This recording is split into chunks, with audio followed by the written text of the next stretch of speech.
성경은 신약성경 누가복음 23장 13절로 25절까지의 말씀을 봉독하겠습니다. 빌라도가 대제사장들과 관리들과 백성을 불러 모으고 이르되 너희가 이 사람이 백성을 미혹하는 자라 하여 내게 끌고 왔도다. 보라, 내가 너희 앞에서 신문하였으되 너희가 고발하는 일에 대하여 이 사람에게서 죄를 찾지 못하였고 헤롯이 또한 그렇게 하여 그를 우리에게 도로 보내었도다. 보라, 그가 행한 일에는 죽일 일이 없느니라. 그러므로 때려서 놓겠노라. 무리가 일제히 소리질러 이르되 이 사람을 없이 하고 바라바를 우리에게 놓아주소서 하니, 이 바라바는 성중에서 일어난 밀란과 살인으로 말미암아 옥에 갇힌 자더라. 빌라도는 예수를 놓고자 하여 다시 그들에게 말하되 그들은 소리질러 이르되 그를 십자가에 못 박게 하소서, 십자가에 못 박게 하소서 하는지라. 빌라도가 세 번째 말하되 이 사람이 무슨 악한 일을 하였느냐? 나는 그에게서 죽일 죄를 찾지 못하였나니 때려서 놓으리라 하니, 그들이 큰 소리로 재촉하여 십자가에 못 박기를 구하니 그들의 소리가 이긴지라. 이에 빌라도가 그들이 구하는 대로 하기를 언도하고 그들이 요구하는 자 곧 밀란과 살인으로 말미암아 옥에 갇힌 자를 놓아주고 예수는 넘겨주어 그들의 뜻대로 하게 하니라. 아멘. 오늘 저와 여러분이 나눌 말씀의 제목은 억울해도 어쩔 수 없어, 억울해도 어쩔 수 없어라는 제목으로 말씀 나누도록 하겠습니다. 우리가 성경을 읽다 보면 성경의 인물 중에 세상 억울한 사람들이 많이 있습니다. 그 중에 신앙인 중에 제일 억울한 사람을 뽑아라 그러면 단연 1위는 예레미야예요. 예레미야. 이 사람은 진짜 억울한 사람이에요. 예레미야는 원래 하나님이 아니었으면 금수저로 태어나서 그냥 호의호식하고 그렇게 그냥 잘 살던 사람인데, 하나님의 말씀에 순종하는 말 그대로 정말 선한 선지자가 되어서 사람들에게 매장당하고 질책을 당하고 매국노라칭함을 당하고 거짓 선지자라고 말해가지고 코너까지 몰려갔던 사람이 바로 이 예레미야입니다. 예레미야는 그 누구보다 사실 이스라엘 땅을 사랑했거든요. 근데 그 메시지가 무엇이냐면, 하나님께서 바벨론과 싸우지 말고 그냥 바벨론에게 우리 땅을 맡겨주고 그냥 그 속국이 되어라라고 말하는 거예요. 유대인들이 그걸 어떻게 감당합니까? 유대인들은 하나님이 우리를 위해서 싸우신다 아니에요. 그런데 그 하나님이 그렇게 하라고 그랬다라고 말하니까 얼마나 많은 선지자들이 예레미야를 막 헐뜯었겠습니까? 예레미야는 굉장히 불쌍한 사람이에요. 예레미야는 눈물의 선지자라고 말하는데 본인이 많이 울어서 그런 것도 있고, 제가 보기에 참 그냥 여러모로 그냥 불쌍한 사람이에요. 그래서 단연 1위는 예레미야다. 근데 비신앙인, 이 사람은 신앙인인데 비신앙인 중에 1위를 뽑으라라고 말하면 그 사람은 단연 빌라도입니다. 빌라도. 본디오 빌라도. 이만한 사람이 없어요. 이 사람 세상 억울한 사람이에요. 자, 이 사람은 한 번의 실수로 2000년 동안 전 세계 매주 모든 크리스찬들에게 욕을 먹은 사람입니다. 이게 보통 인물이 아니에요. 보통 사람들은, 크리스찬들이 성경의 인물들을 그냥 그 이름을 부르거든요. 뭐 베드로, 요한, 야고보. 근데 빌라도는 풀네임을 불러요. 본디오 빌라도. 이거 빼박이야. 꼼짝 말합니다. 뭐 조금 디테일해야 뭐 시몬 베드로, 뭐 세데베의 아들 요한 이 정도인데 꼭 우리 빌라도는 본디오 빌라도라고 이야기를 하죠. 인류 역사상 이만한 대표성을 가진 사람도 없습니다. 왜 그러냐면 전 세계에 있어서 가장 많이 인쇄되고 지금도 제일 많이 팔리는 책은 항상 성경이에요. 성경의 첫 페이지를 딱 열면 사도신경이 나오잖아. 사도신경 나오고 거기에 또 빌라도가 있는 거예요. 본디오 빌라도에게 고난을 받으사 십자가에 못 박혀 돌아가셨다. 자, 얼마나 불쌍한 사람입니까? 사실 이 정도의 인물이라면 우리가 한 번쯤은 제대로 다뤄보아야 되는 것은 아닌가라는 생각을 하게 되는 거예요. 그러니까 왜 목사님께서 빌라도가 억울하다고 말하는지 우리가 한번 보자는 거죠. 사실 예수님을 십자가에 못 박게 한 일은 보통의 일은 아닐 거 아닙니까? 근데 제가 억울하다고 표현한 거죠. 저는 지금부터 빌라도에 대해서 변호를 할 거예요. 그러니까 여러분은 가만히 앉으셔서 목사님이 하는 말이 맞는 말인지 아닌지 한번 분별해 보시면 되는 겁니다. 자, 이 빌라도는요, 첫 번째, 앞서 말씀드린 것처럼 비신앙인이에요. 그러니까 이 사람은 유대인이거나 유대교라거나 개종한 이방인이 아니었습니다. 그냥 예수를 생판 모르고 하나님을 생판 모르는 그냥 로마 사람이었어요. 그러니까 유대교와 예수님과는 아무런 상관이 없고 심지어 관심도 없던 사람이 이 빌라도입니다. 성경을 볼 때 우리가 이스라엘을 중심으로 이렇게 성경을 보지만 사실 당시의 세계사는 로마를 중심으로 쓰여졌어요. 그러니까 로마 입장에서 이스라엘은 많고 많은 속국 중에 하나? 거의 있을까 말을까? 별로 신경을 쓰지 않는 그런 나라였습니다. 물론 지리적으로 중요한 요소가 있긴 했지만 전체 로마 제국을 판단한다면 이스라엘은 그냥 신경을 쓰지 않는 그런 지역 정도였습니다. 그러니까 빌라도에게 예수는 그런 속국인 나라의 33세 목수 청년이에요. 그것에 불과한 사람인 겁니다. 당시에 이스라엘은 크게 3등분되어 있었어요. 지금부터 좀 지루한 얘기지만 짧게 간추려 한번 해보겠습니다. 헤롯 대왕이라는 사람이 있었습니다. 이 헤롯 대왕이 누구냐면 예수님이 태어났을 때 동방박사가 방문해가지고 2살 미만의 아이들을 다 죽여라 했던 대왕 있잖아요. 그 대왕이 헤롯 대왕이에요. 이 헤롯 대왕은 권력욕이 엄청 많았어요. 그래서 일단 로마의 황제에게 그 땅, 이스라엘 땅을 분배받아서 본인이 통치를 하는데 어떤 정적이 나타나면 무조건 죽여요. 나의 권력에 정적이 나타났다 죽이는데 어느 정도 죽이냐? 처남들 다 죽여. 시간이 지나서 와이프 죽여. 장모 죽여. 아들 정적이야 죽여. 다 죽여, 다. 사실 디테일한 얘기가 굉장히 많지만 역사를 다 좋아하시는 건 아니니까 이 사람 다 죽여. 헤롯은 그런 대왕이에요. 결국 이 사람은 권력욕이 너무 많아서 마지막에 유언을 못하고 죽게 돼요. 그러니까 그 누구도 후계자를 세우지 못하는 거야. 결국엔 그냥 죽게 되니까 로마 입장에서는 이 이스라엘을 그가 데리고 있던 세 아들 아켈레오 그리고 안티파스 그 다음에 빌립이라는 세 아들에게 나라를 분할해서 맡게 합니다. 이거를 영주라는 개념으로 분봉왕이라고 표현해요. 성경에는. 그러니까 분봉왕이라고 해서 지역을 나눠주는데 문제가 되는 건 뭐냐면 이스라엘에서 제일 중요한 땅이었던 예루살렘 그리고 유다 그리고 이두메 이 지역을 아켈레오라는 사람이 담당하게 됐어요. 아켈레오. 근데 이 아켈레오라는 아들이 그 아버지를 닮아서 너무나도 포악한 거야. 그러니까 너무나도 폭정을 하니까 이스라엘 사람들이 그 안에서 밀란이 일어나고 폭동이 일어나고 심지어 유대 사람들이 사절단을 만들어서 로마로 직접 가가지고 그 당시에 황제였던 옥타비아누스한테 도저히 이렇게 살 수 없습니다라고 청원을 하게 돼요. 옥타비아누스가 그때에 그 아켈레오를 즉위 9년 만에 면직 추방시켜버립니다. 그러니까 아켈레오가 9년 만에 그 땅에서 추방된 거예요. 그리고 나서 로마는 어떤 선택을 하냐면 이 땅을 로마의 직할령으로 정해져버려요. 그것을 담당하기 위해서 온 사람이 본디오 빌라도입니다. 우리 본문을 보면 성경에 이게 다 나와 있어요. 제가 막 얘기하는 게 아니라 성경 누가복음 3장 1절을 한번 다 같이 한번 읽어볼게요. 읽습니다. 시작.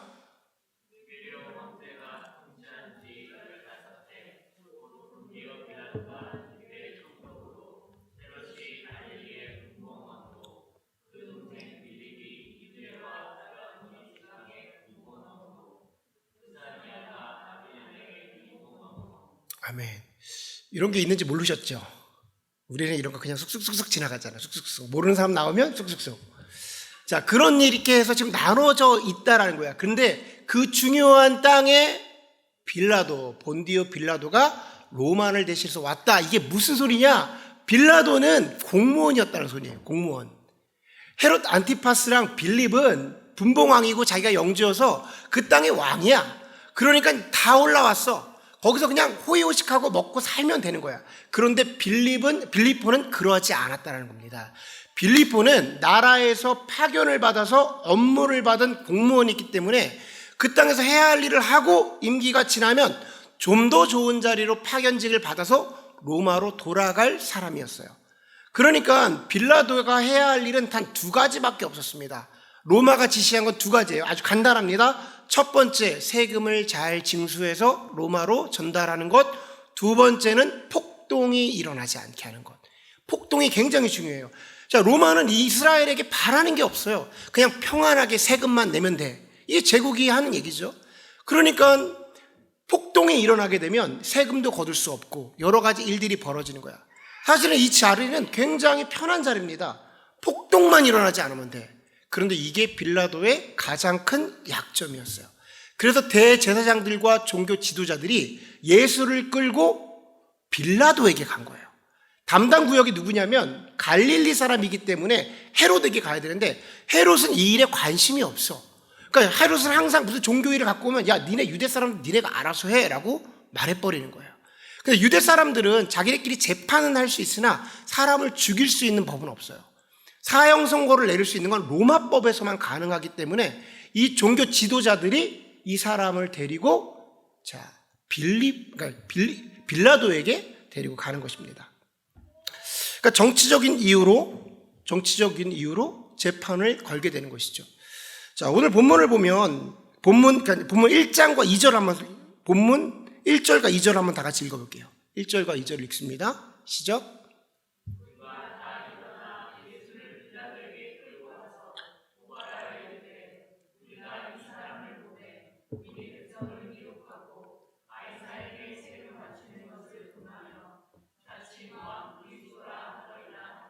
아멘.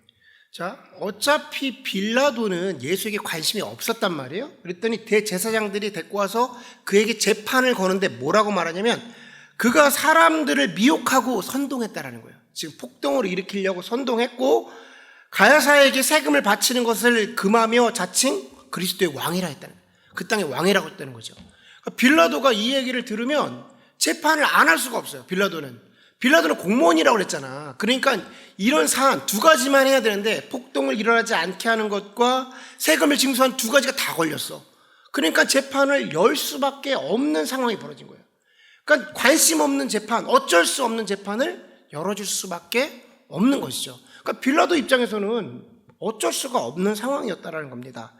그런데 빌라도는요, 나름 이 재판에 있어서 예수를 놓아주려고 애를 썼어요. 심지어 성경의 기사를 다 모아서 보면 총 5번이나 예수를 돌려보냅니다. 솔직히 관심 없는 33세 목수잖아요. 그런데 빌라도는 최선을 다해서 5번이나 물려치게 해요. 첫 번째는 뭐냐면 야, 유대인의 일이니까 니네 종교의 일이니까 니네끼리 해결해 라고 얘기를 했습니다. 그랬더니 이 종교 지도자들이 더 큰 소리로 얘기를 하면서 아까 우리가 읽었던 이 상황을 걸고 넘어지는 거야. 그러니까 이제 빌라도가 재판을 안 할 수가 없잖아요. 그러니까 빌라도가 그러면 대제사장과 관료들과 백성들을 모아라 라고 말합니다. 이것은 정식 재판을 열겠다라는 거예요. 사람들을 다 모아놨으니까 정식 재판에 하나의 어떤 과정 중에 하나가 신문을 해야 됩니다. 그래서 빌라도가 뭐라고 말하면 예수에게 가가지고 너가 정말 유대인의 왕이냐라고 물어요. 네가 유대인의 왕이냐? 그랬더니 예수님께서 내 말이 옳도다라고 말하는데 우리는 yes I am이라고 이해하지만 그렇지가 않아요. 원문을 보면 이게 긍정도 부정도 아니에요. 그러니까 내가 그렇게 생각하는도다. 네가 그 말을 했도다. 그리고 심지어 이렇게 표현합니다. 네가 생각하는 대로 판단해라. 그러니까 긍정도 부정도 아닌 거야. 그러니까 빌라도 입장에서 보니까 이 사람이 죽일 일을 하지 않았어. 딱 보면 알 거 아닙니까? 이게 목수야. 애들한테 물어보니까 제자가 12명밖에 없대. 제자가 또 나머지가 또 억울해. 이래 또 환장하는 거지. 그러니까 뭐 죽일 일을 하지 않고 사람을 모으거나 세금이고 뭐고 아무것도 걸릴 게 없으니 어찌 사람을 죽입니까? 그래서 사람들에게 야, 내가 아무리 죄를 찾아봤는데 죄가 없다. 죽일 만한 상황이 없다. 돌려보냅니다. 그러니까 여기서 사람들이 더 난리를 피는 거야. 목소리를 올리기 시작하는 겁니다. 십자가에 못 박혀 죽이라는 거야. 그러니까 점점 소리가 커지니까 빌라도가 어떤 선택을 하냐면 야, 그러면 얘가 갈릴리 사람이잖아. 그럼 헤롯에게 보내. 헤롯이 하라 그래 라고 해서 헤롯에게 보냅니다. 헤롯은요, 여우예요, 여우. 헤롯은 일에 끼지 않습니다. 그래서 대충 이렇게 뭐 말 섞고 놀다가 예수님이 아무런 대답이 없으니까 다시 빌라도에게 돌려보냅니다. 사람들이 십자가에 계속해서 못 박혀 죽이라는 거예요. 소리는 점점 커집니다. 그러니까 빌라도가 점점 코너에 몰리는 거예요. 빌라도가 머릿속으로 꾀를 하나 내요. 딜을 하기로 합니다. 그럼 내가 6월절 특사를 하나 내밀을게. 바나바라는 사람이 있어. 야, 이 바나바 너네 다 알지? 얘네들은 너의 돈 맨날 뺏고 행악질하고 사람 죽이고 너희들에게 얼마나 힘들게 했던 애들이냐? 얘를 풀어줄까? 예수를 풀어줄까? 야, 빌라도의 의도는 이런 거였어요. 예수는 아무런 죄가 없으니까 이 사람들이 빌라도가 나오면 자기네가 피해를 보니까 예수라고 말하지 않겠어? 그래서 이 특사를 제안한 겁니다. 그런데 사람들이 바나바를 우리에게 주고 예수는 십자가에 못 박으라는 거야. 점점 이게 일이 더 커지는 거예요. 빌라도가 아무리 고민을 하고 막아주고 애를 쓰려고 해도 사람들이 소리가 점점 커지니까 마지막에 선택을 한 게 무엇이냐면 군인들에게 그러면 이 예수에게 도저히 죄를 찾을 수 없으니 가서 채찍으로 때려서 놓아주라 그래요. 이게 무슨 의도냐면 당시 채찍이 굉장히 심한 태형이었어요. 이런 걸 사람들 앞에서 막 예수를 때리면 사람들이 죄가 없는 사람이 맞고 있는 걸 알고 있잖아. 그러니까 그 마음속에 좀 그 흥분이 가라앉히고 분노가 내려갈 거라고 생각을 했던 겁니다. 그래서 다 그렇게 태형을 쳐라 라고 말합니다. 그러고 왔는데도 불구하고 사람들의 목소리가 점점 커지는 거예요. 여러분, 우리가 이 정도가 되면 그런 생각해 볼 수 있잖아요. 빌라도가 군사력을 동원해서 이거 다 그냥 잠재워버리면 되잖아. 뭘 저렇게 애를 써? 라고 생각할 수 있는데 지금 이 시기가 언제냐면 6월절 기간이에요. 6월절 기간. 6월절 기간이라는 것은 전 이스라엘의 전국에 있는 남자들이 예루살렘으로 와야 하는 시기고 심지어 전 세계에 나가 있는 디아스포라 유대인까지도 들어와 있는 시기예요. 그러니까 남자들이 유대 땅에 예루살렘에 제대로 길을 걸어가지 못할 정도로 막 어깨가 치여서 많을 정도로 남자들이 꽉 차는 거야. 그때 가뜩이나 로마가 싫은데 거기서 폭동이 일어나는데 군사들이 동원됐다? 그러면 이거 이제 큰일 벌어지는 거예요. 어떻게 막을 수도 없고 대처할 수 없는 상황이 벌어지는 거야. 그러니까 빌라도가 어떤 선택을 하냐면 다른 성경을 보면 사람들을 다 모아놓고 사람들 앞에서 손을 씻습니다. 손을 씻으면서 나는 저자의 죄와 무관하다고 얘기해요. 저 사람의 피값을 그러면 어떡할 거냐? 이 저주를 어떡할 거냐 그랬더니 대제사장과 유대인들이 뭐라고 말하면 그 저주는 우리와 우리 자손들이 받게 될 것이다 그래요. 이거 엄청나게 무서운 얘기예요. 저는 뭐 설교가 좀 변화적인 얘기지만 이 고백이 지금도 유대인에게 있다고 생각합니다. 유대인들이 지금까지 예수님 오신 지 2000년이 넘어도 예수 그리스도를 메시아로 받아들이지 못하는 저주는 저는 그 표현에 있다고 보는 사람이에요.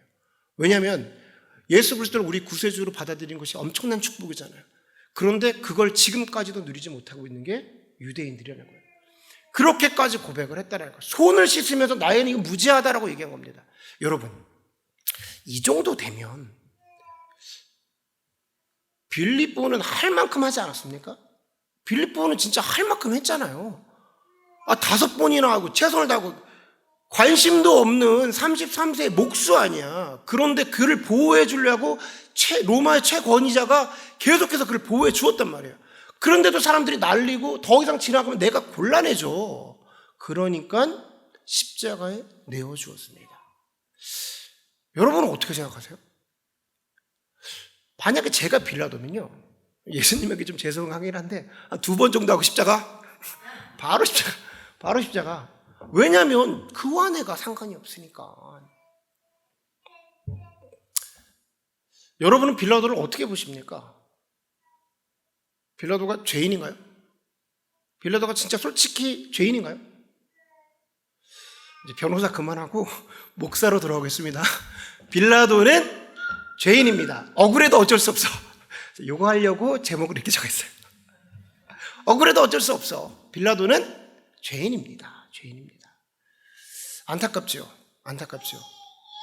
최선을 다했고 나름 노력했고 애를 썼어요. 그런데 죄는 죄인 거야. 빌라도가 진 죄는 무슨 죄냐? 나의 유익을 위해 예수를 판 죄입니다. 나의 유익을 위해 예수를 저버린 죄입니다. 자, 이런 생각할 수도 있어요. 아니, 예수님의 제자들도 예수를 팔아버렸어요. 목사님, 수제자는 3번이나 부인했어요. 그런데 빌라도는 마지막까지 지키려 했는데 그게 어떻게 죄라고 하십니까? 그들도 죄고 그도 죄예요. 우리가 생각할 때 죄를 자꾸만 상대성으로 이해합니다. 여러분, 죄의 속성 중에 하나는 절대성이에요. 죄는 100개를 짓나 하나를 짓나 죄입니다. 왜냐? 그 죄를 해결할 수 없기 때문에. 죄의 싹은 사망인 거예요. 결코 해결할 수가 없는 겁니다. 근데 우리 머릿속은 항상 상대성이에요. 그래서 내가 노력했잖아. 하나님, 제가 이 죄를 짓지 않으려고 무단히 애를 썼잖아요.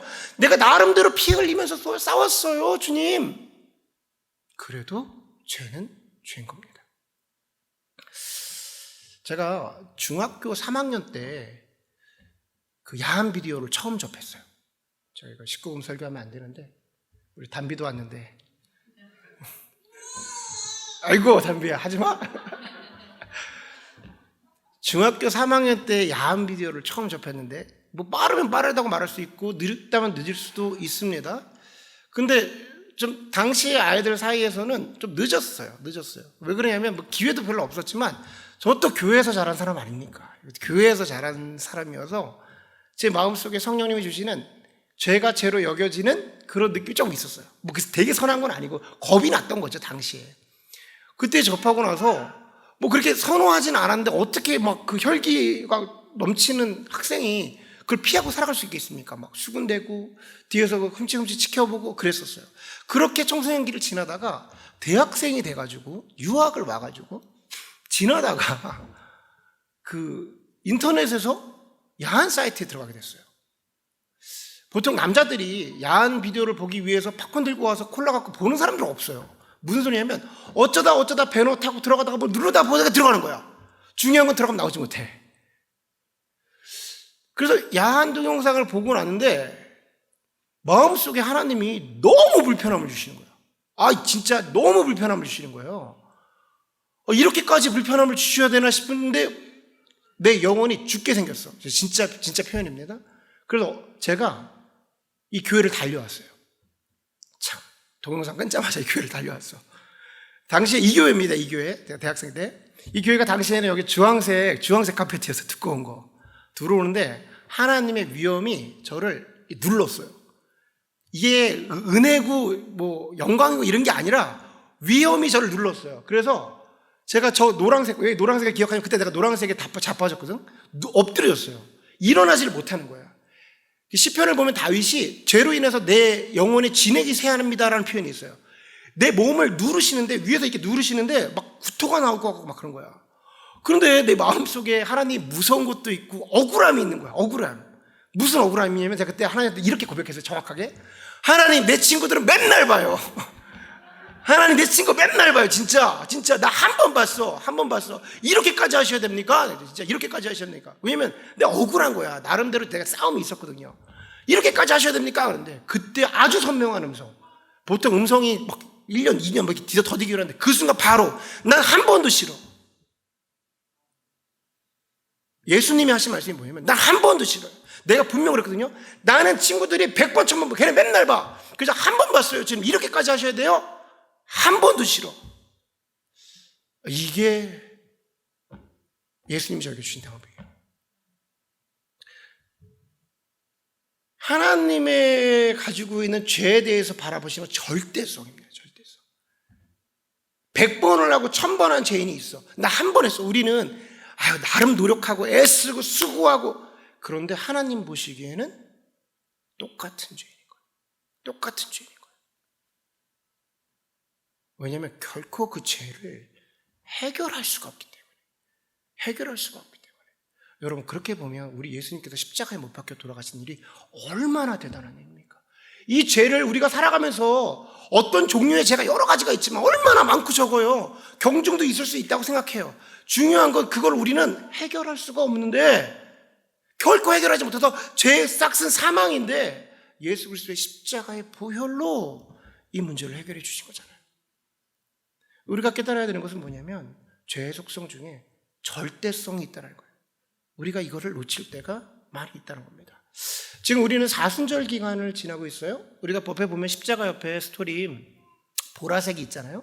저기 무슨 의미냐면 참회의 의미가 있어요. 참회의 의미. 그리고 왕을 기다리는 색깔로 준비가 되어 있습니다. 그래서 우리가 죄에 대해서 한번 알아보고 죄가 어떤 속성을 갖고 있는지 한번 나눠보는 시간을 갖고 참회의 시간도 가졌으면 좋겠어요. 죄가 가지고 있는 특성 중에 하나는, 또 하나의 특성은 집중성입니다. 집중성. 죄는요, 사단을 통해서 우리를 집중케 만들어요. 여러분, 사단이 처음 하와에게 와서 하와에게 뭐라고 말합니까? 야, 하와야, 하와야, 하나님이 정녕 이 동상 모든 열매를 먹지 말라 하더냐? 라고 물어봐요. 거꾸로 물어봐요. 역으로 물어보는 거예요. 하나님이 선악과 먹지 말라 했지, 이게 아니라 동상 모든 거를 먹지 말라 그랬냐? 아니. 그러면서 하와의 말이 뭐가 나오게 하죠? 선악과가 나오게 말하죠. 그러니까 하와 입장에서 이렇게 생각하는 겁니다. 아니, 모두 먹어도 되지? 근데 하와는 한 번도 그걸 생각해 본 적이 없어. 그냥 행복하게 살았어, 에덴 동산에서. 근데 사단이 와서 딱 하나에 집중하게 만듭니다. 어디 딱 꽂히게, 연약한 점에 딱 꽂히게 하는 거죠. 그래서 그것만 바라보게 만들어요. 그때부터 선악과 얘기만 하는 거야. 선악과가 하와의 인생에서 그렇게 중요한 열매가 아니었거든요. 근데 사단은 와가지고 그것만 계속 얘기하게 돼요. 제가 2003년 1월에 유학을 처음 옵니다. 유학을 처음 왔어요. 그러고 나서 그때가 어느 상황이었냐면, 제가 2002년 9월에 군대를 졸업해요. 군대를 제대해요. 그러니까 사회 미적응자야, 제가. 미적응한 상태에서 3개월 만에 미국을 오게 됐습니다. 미국에 와서 이제 학교에 등록을 하고, 여기 로커스에 있는 무슨 랭귀지 스쿨 먼저 들어갔는데, 플래스먼 테스트를 보러 갔어. 겨울이었어. 중요한 건 1월 17일, 내가 기억해. 플래스먼 테스트를 보는데 내 앞에 있는 어떤 여자애가 앉았는데, 제가 이렇게 플래스먼 테스트를 보고 있는데 앞에 있는 여자애가 앉았는데요, 속옷이 다 보이는 거야. 오늘 완전 시끄러워 보입니다. 우리 유튜브 빨간 딱지 붙겠네. 근데 당시에 나이가 비슷하니까, 당시에 학교를 같이 다녔으니까 미국에서 문화 충격이 오는 거예요.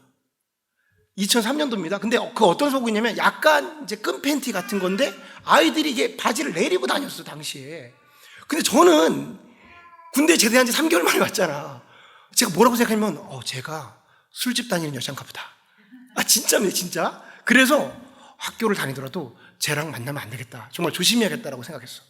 그러고 나서 학교를 다니기 시작하는데, 이게 날씨가 풀리고 미국 대학교가 난리도 아니네?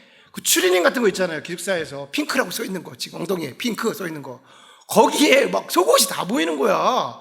그러니까 눈을 어디다 둘지를 모르겠어. 근데 랭귀지 스쿨을 다니면서 실제 미국 애들을 만나기 쉽지가 않아요. 미국 애들은 없어, 랭귀지 센터에. 누가 있냐면 유럽 애들이 있는데, 이 유럽 애들이 또 환장하네. 유럽 애들이 뭐가 문제냐면, 당시에 뭐가 유행이었냐면, 여성들이 그 상의 속옷을 안 입고 와요.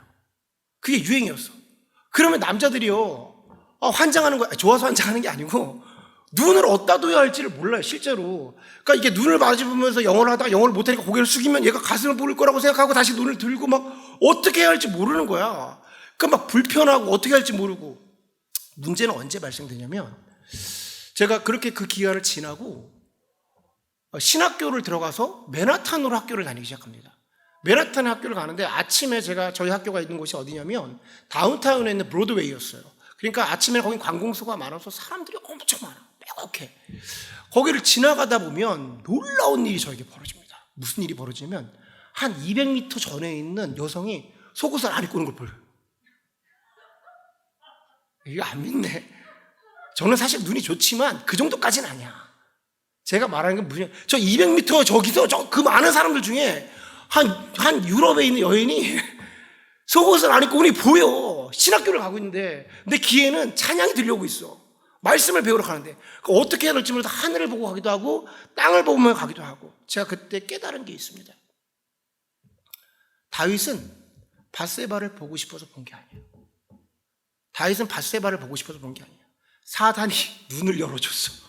사단이 눈을 열어줘. 실제로 다윗성에서 밧세바가 있는, 우레아가 있는 거기까지 많은 학자들은 실제로 눈으로 누군가가 목욕하고 있는 것을 볼 수 없다라고 생각합니다.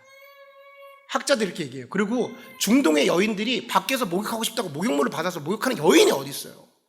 아마 움츠려서 숨어서 그 일들을 했을 거란 말이야. 그런데 낮에 방탕하고 조금 이렇게 느슨해져 있던 다윗에게 사단이 그 집중적으로 눈을 보여준 거야. 그러니까 그 죄악의 영역에 집중해야 되는 겁니다. 여러분, 제가 이 말을 하는 건 뭐냐면, 무엇이 죄여서 죄가 보이는 게 아니라 우리의 연약함이 집중되는 게 있어요.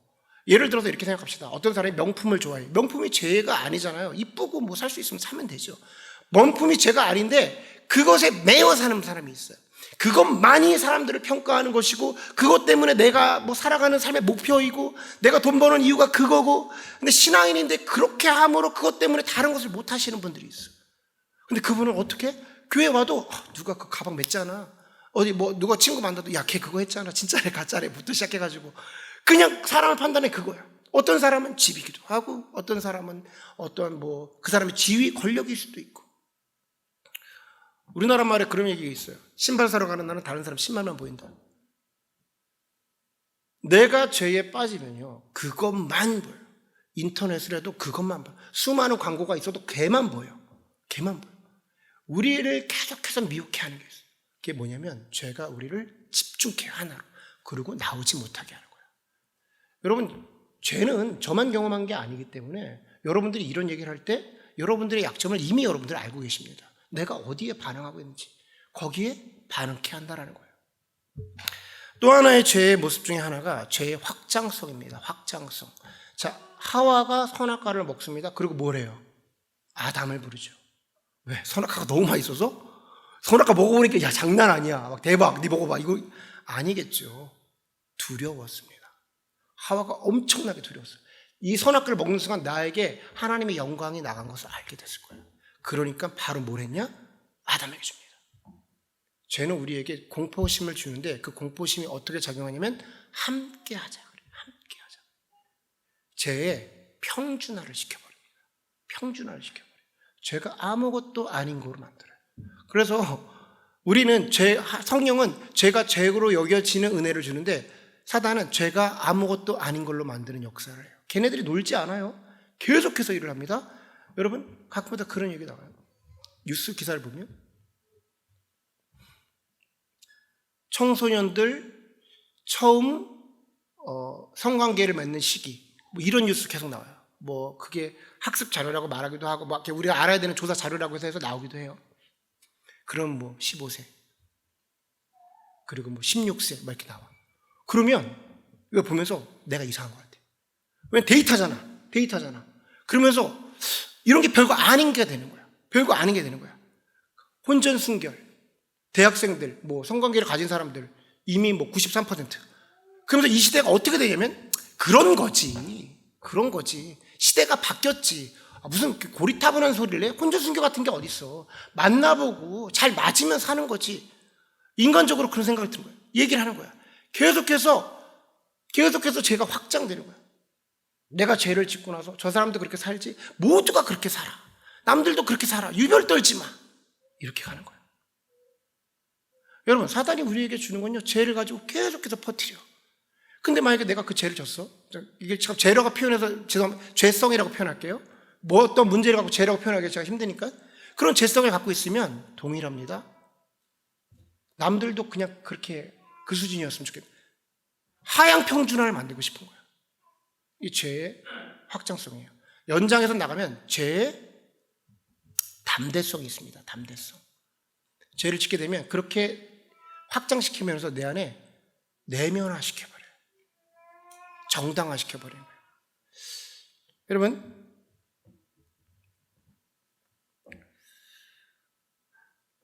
아담과 하와가 선악과를 따먹고 나서 얘네들이 뭘 했냐면 숨었어. 하나님이 오십니다. 하나님 뭐라고요? 아담아 내가 어디 있느냐 그래. 하나님이 아담 어디 있는지 몰라가지고 지금 물어보시는 거예요? 아니잖아. 하나님의 의도는 뭐예요? 빨리 나와서 잘못하면 고백해라는 거예요. 용서해 주겠다는 거예요. 아담아 내가 어디 있냐는 거예요. 아담이 담대해졌어. 내가 숨었나이다. 미쳤어? 숨었나이다. 네가 왜 숨었냐? 선악과를 먹고 내가 벗은 줄로 알고 창피해서 숨었나이다. 제가 하나님이면 그냥 이거거든요. 근데 아담이 또 찾아가. 하나님은 찾아가죠. 네가 벗은 줄 어떻게 알았냐? 선악과를 먹었습니다. 네가 선악과를 왜 먹었냐? 그랬더니 당신이 만든 저 여인이 내게 주어서 먹었습니다. 이 정도면 반 미친 거야. 진짜로. 제가 아주 담대해졌어. 당신이 만든 여자가, 그 전장에 보면 이는 내 살 중에 산이요, 내 여자 중에 여자라 그러면서 여자라고 이름을 줘요. 내 아내라고 그러면서 당신이 만든 여자 때문에 내게 먹지 않았습니까? 우리가 죄를 지면요 방 안에서 나를 꽉 정당화시킵니다. 나만 이래? 아니잖아. 세금 남들 다 그렇게 살아. 아니 뭐 관계 맺는 거 다 그렇게 살아. 뭐가 문제야? 계속해서 나와 내가 생각을 해. 나와 내가 생각하라고 정당화시키고, 때로 성경의 구절도 내가 오라는 거 막 갖다 놓고 막 짬뽕시켜서 하나의 세트를 만들면 뭐가 되냐면, 당신이 만든 여자 때문에 내가 먹었습니다를 우리가 하고 있는 거예요. 죄는 엄청 무섭습니다. 그래서 우리를 정당화시켜버려요. 성령이 우리에게 죄가 죄로 인식되는 은혜를 계속 주셔요. 그런데 내가 담대함으로 내가 내면화시켜가지고 그걸 묵인시켜버리면 성령의 역사를 거슬리는 거예요. 이건 성경을 뭐라고 말하면 양심에 화인 맞았다고 표현해요. 양심에 화인을 맞았다. 이게 무슨 뜻이냐? 당시에 노예들이나 가늠한 여인들에게 불로 지져가지고, 옛날에 우리 추노 같은 거 보면 지직 지지잖아요. 추노 같은 거 보면 그 지졌다라는 거야. 화인 맞았다. 그러면 그 상처 입은 데는 감각이 사라져요. 그게 화인 맞았다는 뜻인데, 죄로 화인을 맞아가지고 죄인지 아닌지 구별이 안 되는 거야. 죄에 완전히 무뎌져서 그건 이제부터 죄 아니야가 돼요. 여러분, 얼마나 무섭습니까? 성령님이 우리에게 주셨는데 죄 아니야가 된 거야. 그러면 죄를 해결할 수가 없잖아. 그래서 성령을 해방케 하는 죄는 결코 구원받을 수 없다. 성경이 말하는 게 바로 그거예요. 여러분, 제가 죄에 대해서 이런 얘기를 했어요. 절대성을 얘기하고, 집중성을 얘기하고, 확장성을 얘기하고, 탐대성까지 얘기했어요. 그러니까 우린 죄를 지금 다 알았잖아. 우리는 간혹가다 이런 생각을 합니다. 죄에 대해서 지피지기면 백전백승이니까 우리가 죄를 알고 사단도 알았으니까 이제 우리가 승리할 거라고 생각해. 그렇지 않습니다. 결코 그렇지 않습니다. 죄에 대해서 알았다고 죄를 승리하지 않아. 왜냐? 우린 죄를 좋아해. 문제가 이거예요. 죄를 좋아해. 저는 신앙생활 하면서 제가 성장했다고 생각을 했어요. 제가 많이 성장했다고 해서, 예전보다 교회도 오래 다녔고 이제 목사도 됐잖아. 그러니까 내가 성장했다고 생각했어. 근데 아니었습니다. 여러분도 성장하지 않았어. 그냥 예수 피에 덮여 있을 뿐인 거예요. 아멘? 여러분, 그거 예수 피 거두어지잖아요? 그대로 드러나요. 그대로. 저희는 하나도 성장하지 않았어요. 저희는 그냥 썩어질 존재고, 그냥 악독한 존재고, 그냥 냄새나고 지저분한 그 사람들이에요. 근데 오늘도 예수 그리스도의 보혈의 피가 덮어지니까 그 죄의 문제를 해결받고 하나님의 자녀의 신분으로 주님 앞에 나올 수가 있게 되는 거예요. 아멘? 여러분, 사단이 우리에게 어떤 계계를 하고 사단이 우리에게 다가오는데 엄청난 특별한 계략을 갖고 오던가요? 어우, 놀랬네. 야, 요번 주에 사단은 좀 신선했어? 하나도 없어. 얘네들은 뻔해. 똑같아. 맨날 하는 게. 얘네들 전략은 하나입니다. 깐데 똑까. 계속 똑같아. 얘네들은요, 기본적으로 격투기로 말한다면 잽밖에 없어요. 사단들은 잽밖에 없습니다. 어퍼컷이나 라이트나 훅 이런 게 없어요. 잽만 계속 잽만. 잽인데 강점이 하나 있어. 잽을 계속해. 지치지 않아. 미친 듯이 잽이야. 여러분, 잽 맞다 보면 쓰러집니다. 별거 아닌데 맞다 쓰러지는 거예요. 그 전략이 파도와 같이 와요. 끊임없어. 계속 파도야. 우리가 파도를요, 계속 걸어갈 수 있잖아. 해변에서 걷잖아요. 파도를 계속 맞으면 어느 때는 파도가 거칠 때도 있습니다. 어느 때는 잔잔할 때도 있어. 그런데 파도는 계속 와. 내가 이거 다 알아. 너네들 전략 다 알아. 근데 어느 순간에 내가 이거 패스했지. 이거 옛날에 넘어갔지. 하나님 앞에서 해결했지. 어느 순간에 그 구덩이에 처박혀 있는 우리를 볼 때가 있어. 여러분들이 지금 여러분의 죄 가운데 싸움하는 게 막 신선한 겁니까? 엄청난 새로운 죄가 나타나가지고 막 그거 막 거기 매여 계시는 거예요? 아닐걸요? 그때 무너졌던 그 죄, 그때 용서받던 그 죄, 잽처럼 맨날 날아오는 그 죄에 허덕이는 거예요. 그런데 우리가 그것 가운데 승리할 수 있는 것은 알아서 승리하는 게 아니라 오늘도 예수 그리스도의 보혈의 피가 우리 가운데 있기에, 내가 오늘도 나의 발걸음으로 주님께 가까이 가기에 주님의 피로 덮어주사 하나님의 자녀라 칭해주신 거예요. 이거 붙잡으셔야 돼요, 여러분. 이거 붙잡으셔야 돼요.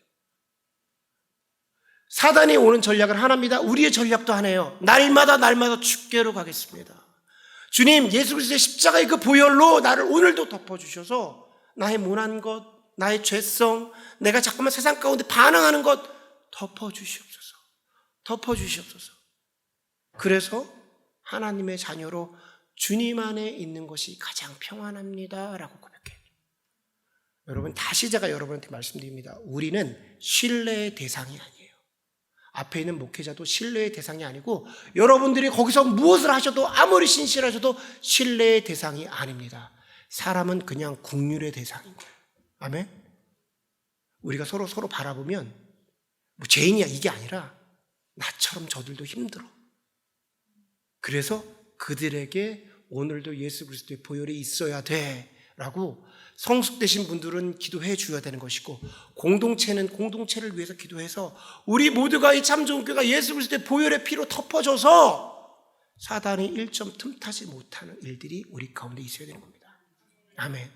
우리가 지금 사순절을 지나는데 이 사순절 기간 동안에 바라야 되는 게, 구해야 되는 것이 무엇이냐면 예수 그리스도의 보혈의 피예요. 오늘도 덮어주십시오. 주님, 전 연약합니다. 사방의 그 사단들이 우는 사자와 같이 나를 삼키려 하는데 저에게는 방법이 없어서 또 무너지는데 그러고 싶지 않습니다. 주님, 그러고 싶지 않습니다. 또 그 죄 가운데 제가 허덕이고 싶지 않습니다. 주님, 나의 마음을 아시니 내가 주님께로 갈 때 주님의 보혈의 피로 나를 덮어주시옵소서. 오늘도 주님의 보혈을 구하는 저와 여러분이 되기를 간절히 소원합니다. 아멘. 우리 이 시간에